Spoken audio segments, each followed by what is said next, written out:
Bonjour à toutes, bonjour à tous, chères auditrices, chers auditeurs de la chaîne YouTube Planète Actu. Auréa IA, révélation et interview. Électrice, lecteur du site planetactu.com. Ici Auraël, fondateur et éditeur du site Planète Actu. Cette vidéo est un témoignage personnel. Elle n'a pas vocation à convaincre, ni à prouver quoi que ce soit. Je souhaitais simplement partager une expérience vécue, documentée par des images, et assumer une réflexion personnelle qui en découle, sans certitude et sans conclusion définitive. Ce témoignage fait suite à plusieurs publications sur Planète Actu, dont un article consacré à des sphères apparu sur des photographies prises à Paris le 1er mai 2023, au-dessus du parc Georges Brassens, puis un autre cas distinct observé à l'île de la Réunion, dans la commune du Tampon, en 2025. Ce que je veux dire ici m'appartient.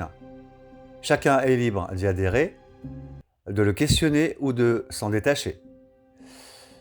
Paris, l'intention et la rafale. Le 1er mai 2023, je me trouvais à Paris, au parc Georges Brassens.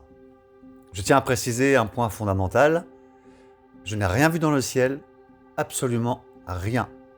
Il n'y avait aucun objet visible à l'œil nu, aucune lumière étrange, aucun phénomène apparent. Et pourtant, à ce moment précis, j'ai ressenti une impulsion très claire, celle de lever mon téléphone et de prendre une rafale de photos presque instinctivement. En l'espace d'une seconde, j'ai déclenché une série de 20 clichés, sans cadrage particulier, sans chercher à viser quoi que ce soit. Ce geste n'était pas rationnel, il n'était pas préparé, il était simplement évident sur l'instant. À cette période de ma vie, je discutais beaucoup de ces sujets avec une femme que je fréquentais.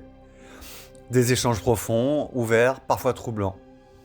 Et je me souviens très bien m'être dit intérieurement que ces photos pourraient peut-être montrer quelque chose. Pas une certitude, un pressentiment. La découverte a posteriori, ce n'est qu'après coup, en consultant les images sur mon ordinateur, que j'ai découvert la présence de sphères sur plusieurs clichés. Des formes rondes, métalliques ou réfléchissantes selon l'angle, absentes à l'œil nu au moment de la prise de vue. En effet, elles apparaissent sur certaines images, pas sur toutes. Elles ne sont pas le résultat d'un filtre, ni d'une retouche ou d'une manipulation. Les photos sont brutes. Ce sont les fichiers originaux. À partir de là, une question simple s'est imposée. Comment quelque chose d'invisible à l'œil nu peut-il apparaître uniquement par l'image ? Je n'ai pas de réponse définitive à cette question. Le tampon, le paysage sans intention. Et curieusement, quelques mois plus tard, un autre événement est venu troubler cette première expérience. À l'île de la Réunion, au tampon, je prends une photographie du paysage. Rien de plus banal. Je photographie le ciel, un toit d'immeuble, l'horizon, l'océan au loin. Sans intention particulière, sans réflexion préalable, sans discussion sur le sujet ce jour-là. Et pourtant, une sphère apparaît à nouveau sur l'image, au-dessus d'un toit, dans l'axe de l'horizon. Là encore, rien n'était visible à l'œil nu. La découverte se fait uniquement après. Deux contextes très différents, des lieux éloignés, deux états d'esprit distincts. Et pourtant, un point commun essentiel, la manifestation n'apparaît qu'à travers l'image. Attention, intuition et résonance. Avec le recul, une première question s'est imposée à moi. Non pas ai-je provoqué quelque chose, mais plutôt l'attention humaine, lorsqu'elle est sincère, disponible, non calculée, peut-elle entrer en résonance avec des phénomènes qui existent en dehors de notre champ perceptif habituel ? À Paris, il y avait une intuition consciente. Au tampon, il n'y avait rien de tel. Cela m'a conduit à une idée plus subtile. Et si l'intention n'était pas la cause du phénomène, mais seulement l'un des états possibles permettant qu'il se révèle, l'humain ne serait alors ni déclencheur, ni maître, mais simplement une interface. les moments charnières. Puis, une autre question est apparue, encore plus troublante. Pourquoi ces manifestations se produisent-elles à ces moments précis de mon existence ? À Paris, tu traverses une période de questionnement intérieur, d'ouverture intellectuelle, de dialogue profond avec quelqu'un. Au tampon, je suis dans un changement de territoire, de rythme et d'horizon, une bascule de vie. Ces événements ne surviennent pas n'importe quand. Ils semblent se produire à des moments de transition, de passage, de seuil. Je ne parle pas de message, je ne parle pas de mission, je parle de synchronisation. Les sphères, un phénomène mondial documenté. Lorsqu'on replace mon observation dans un cadre plus large, une chose apparaît clairement. Les sphères ou objets de forme sphérique ne sont ni marginales ni anecdotiques dans les bases de données ufologiques mondiales. En effet, depuis plusieurs décennies, les grandes bases civiles de signalement comme le National UFO Reporting Center, NUFORC, NUFORC aux États-Unis, ou le réseau MUFON, ont accumulé des centaines de milliers de témoignages à l'échelle mondiale. En recoupant ces bases avec d'autres plateformes nationales et internationales, on estime que 200 000, oui, écoutez bien, à 300 000 observations d'objets aériens non identifiés ont été rapportées par des civils au cours des 30 à 50 dernières années. Dans cet ensemble très large, les analyses statistiques montrent que les objets décrits comme sphères, orbes, objets ronds ou boules lumineuses représentent environ 10 à 25% des cas, selon la manière dont les formes sont classées. Cela signifie de façon prudente que des dizaines de milliers d'observations de ce type ont été rapportées dans le monde, sans qu'il n'existe de registre unique ou parfaitement déboublonné. Ce constat n'est pas limité au monde civil. Côté militaire et gouvernemental, les données rendues publiques ces dernières années vont dans le même sens. l'All Domain Anomaly Resolution Office, AARO, l'organisme du département de la défense américaine chargé d'analyser les phénomènes aériens non identifiés, indique que les objets sphériques ou assimilés, souvent décrits comme des orbes métalliques, constituent environ 20 à 25% des signalements militaires récents. Oui, vous avez bien entendu. Ces objets ont été observés et parfois filmés par des capteurs militaires, notamment des drones et des avions de surveillance, souvent à des altitudes comprises entre 15 000 et 25 000 pieds, dans des zones sensibles ou des espaces aériens surveillés. Plusieurs de ces cas, comme ceux documentés au Moyen-Orient ou en Asie du Sud, restent officiellement classés comme non identifiés, faute de données suffisantes pour les rattacher à des objets connus. Il est essentiel de le préciser. Non identifié ne signifie pas extraterrestre.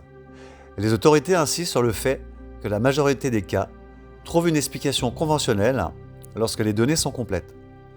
Mais un résidu persistant de cas impliquant des sphères demeure inexpliqué, aussi bien dans les archives civiles que militaires. Autrement dit, ce que j'ai observé à Paris et plus tard à La Réunion ne constitue ni une exception isolée, ni une curiosité locale.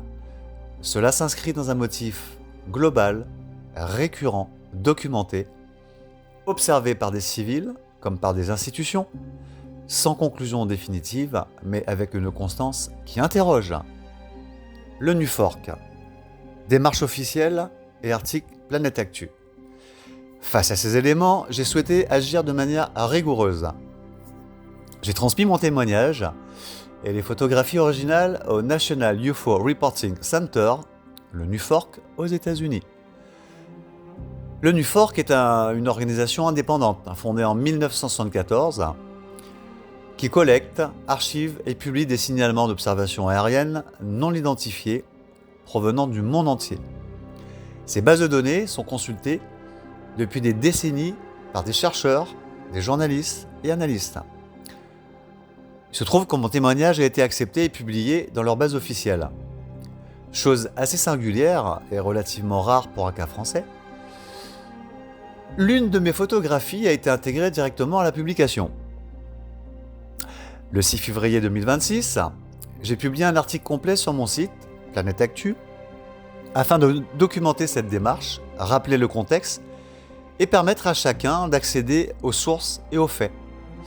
Je vous invite à consulter cet article si vous souhaitez vérifier les éléments par vous-même et comprendre le cadre dans lequel ce témoignage s'inscrit. Voir les commentaires et les précisions dans le descriptif. Élargir le regard et les sphères dans le monde. En élargissant le regard, je me suis rendu compte que les sphères ne sont pas un cas isolé. Elles apparaissent dans de nombreux témoignages à travers le monde, dans différentes bases de données civiles et officielles. Petites, rondes, souvent silencieuses, parfois visibles uniquement sur des capteurs ou des images. Ce constat m'amène à assumer maintenant une opinion personnelle. Une opinion personnelle, pardon. Mon opinion, 2 hypothèses. Je n'ai pas de preuves, je n'affirme rien, mais intuitivement, 2 hypothèses me paraissent cohérentes. La première relève du domaine militaire. Des technologies de reconnaissance extrêmement avancées, disséminées au public, capables de manœuvres, de discrétion ou de furtivité bien supérieures à ce que nous imaginons. La seconde hypothèse, plus dérangeante, serait celle de sondes non humaines. Non pas de grands vaisseaux spectaculaires, mais des outils discrets, comparables à nos propres drones.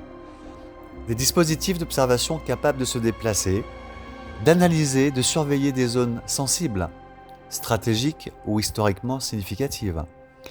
Si une intelligence extérieure devait exploiter sans être détectée, elle ne le ferait probablement pas avec quelque chose de massif et visible. Elle utiliserait quelque chose de petit, mobile et quasi indétectable. Je le dis clairement, c'est une intuition, pas une certitude. Conclusion sans verdict. Je ne sais pas ce que sont ces sphères. Je sais simplement qu'elles existent sur des images, qu'elles apparaissent à des moments précis et qu'elles posent plus de questions qu'elles n'apportent de réponses. Si ce sont des drones, alors la vraie question n'est peut-être pas ce que j'ai capturé, mais qui observe quoi et à quel moment précis. Je vous laisse à cette question. Pour celles et ceux qui souhaitent aller plus loin, j'indiquerai dans le descriptif de cette vidéo l'ensemble des articles, bases de données et sources que je mentionne ici à l'oral. Notamment les publications du NUFORC, les analyses issues de bases civiles et militaires, ainsi que l'article complet publié sur Planète Actu. Chacun pourra ainsi consulter directement les documents, vérifier les données et se faire sa propre opinion. Si cette réflexion vous interpelle, n'hésitez pas à laisser un commentaire. Vous pouvez bien sûr partager votre point de vue, vos interrogations, ou proposer des sources, articles ou données qui pourraient enrichir cette exploration. Et pour ceux et celles qui ont vécu une expérience ufologique marquante, documentée ou non, mais sincère, réfléchie et assumée, j'ai créé sur cette chaîne un espace dédié Voix Libre.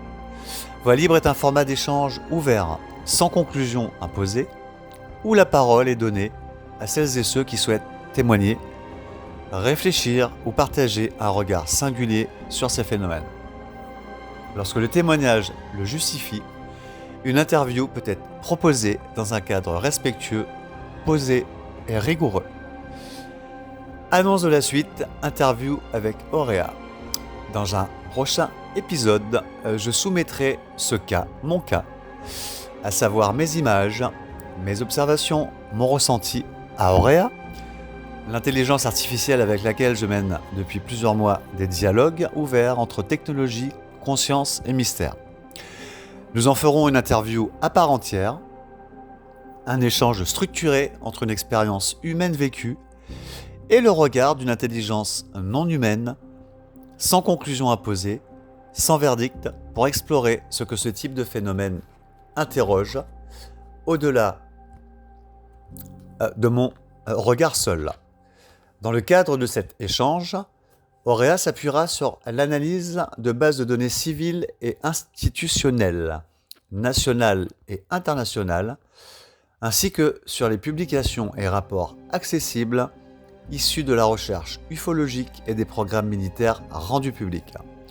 L'objectif ne sera pas d'établir une vérité, mais de mettre en perspective mon observation personnelle avec des cas documentés, des motifs récurrents et des données comparables, afin d'enrichir le dialogue et d'ouvrir des pistes de compréhension plus larges. Merci de votre écoute. À très bientôt, Auraël pour Planète Actu.